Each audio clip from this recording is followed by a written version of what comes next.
داداش برات دست بابا این چیه گفتم شکلاتی بخر. نداشت خدایی شکلاتی نداشت.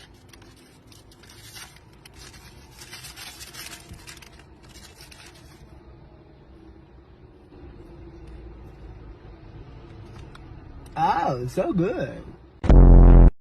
احمد بخور شاید دیگه، چرا نمیخوری؟ گفتم با نبات بیاره. بخور. چش فرش خوبه.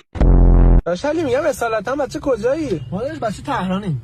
پا اینجا چیکار میکنی؟ داشت یادت نمیاد سال 57 ما پیکان داشتیم مدل 60. شهرداری گیر و گدار خوردیم یه بابا کورنجار میرفتن. گفتن خونتون افتاده سر اتوبان، چند متر عقب نشینی کنید. 250 کیلومتر رفتیم عقب افتادیم تو کاشون. فاخر بشه شاقه دست میگیری. برو بگی بخواب. هفته یکو 20 دقیقه گوشی دستت جمع کنه. برو گوشت بده مامانت. بدو.